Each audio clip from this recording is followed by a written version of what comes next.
Неделя выдалась короткой, всего 2 рабочих дня. Люди отмечали первомайские праздники. Впрочем, по завершении не обошлось, что называется, без ложки дегтя. Те, кто возвращался в Уфу по дороге Р-240, застряли в многокилометровых пробках из-за ремонта.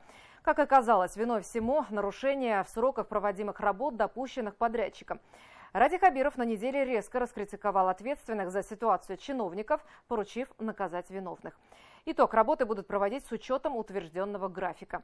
Подробности этого и другого проблемного вопроса в репортаже Руслана Батыргареева. Значит, смотрите, я вам объявляю вам выговор, так? В следующий раз еще будет, значит, будете искать другую работу. Понятно? Эта критика в адрес регионального Минтранса. Жесткое замечание от Радия Хабирова получила и глава администрации Уфимского района. Поводом стала многокилометровая пробка, которая образовалась 1 мая на въезде в Уфу со стороны Стерлитамака. Основная причина – дорожные работы. Возвращавшимся после долгих выходных горожанам пришлось не 1 час простоять в пробке. Я узнал об этой пробке случайно. А если бы я не узнал?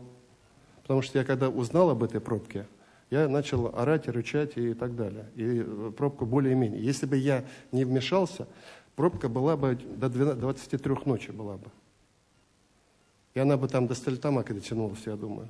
Глава Башкортостана указал на несогласованность работы между Минтрансом региона, руководством Уфимского района и Центром управления республикой. По плану подрядчик должен был остановить работы 1 мая до полудня. После этой ситуации на транschасе приняли решение. Подрядная организация будет работать строго по времени с учетом часа пик. Работы на данный момент запланированы в часовых интервалах с учетом интенсивности движения транспортного потока.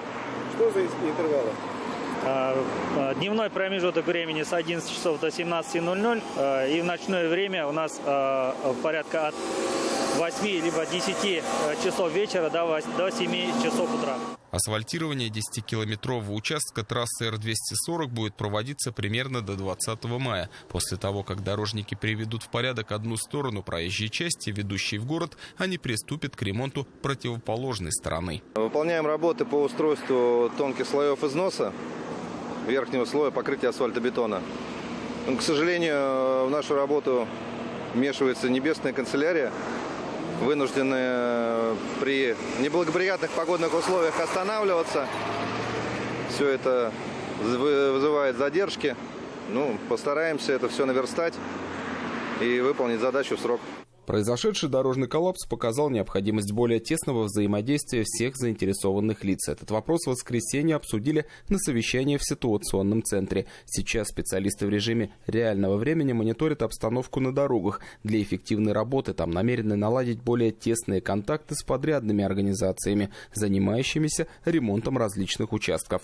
Пока мы в ручном режиме, так скажем, регулируем и смотрим, анализируем этот въезд в город, но в ближайшем обозримом будущем мы разрабатываем, уже есть комплекс мер. Один из мер – это у нас межведомственное соглашение. К этой работе мы будем привлекать всех лиц, все учреждения, которые должны принимать в этом участие. Доложили главе республики на транschасе о ситуации с разрушенной большегрузами дорогой в Салаватском районе. Тему карьера в Мурсалимкино руководитель региона поднимал еще 26 апреля на оперативном совещании. Ради Хабиров попросил разобраться в сложившейся ситуации. Деятельность недропользователя нанесла ущерб местным дорогам по предварительным данным на сумму более 1 миллиарда рублей.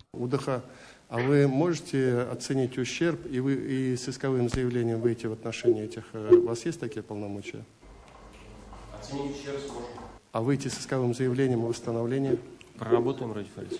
Так, проработайте тогда вот этот вопрос, потому что выходите на них с тем, чтобы они восстанавливали, возмещали ущерб. Тогда договариваемся, Тимур Афисович, Владимир Александрович, договариваемся, что в понедельник, 13-го, начнет работать весовой контроль в круглосуточном режиме. Я думаю, что когда начнет, полагаю, что к тому времени они выйдут на переговоры. По договоренности с Минтрансом республики компания «Шахтинский карьер», которая ведет добычу щебня в Мурсалимкино, уже выделила Башкиравтодору 1000 тонн инертного материала для приведения в порядок самых сложных участков проезжей части. В дальнейшем недропользователь планирует заключить соглашение по ежегодному выделению средств на восстановление разбитых дорог. Руслан Батыргареев, Артур Шамсуддинов, Роберт Давлетбердин. Итоги недели.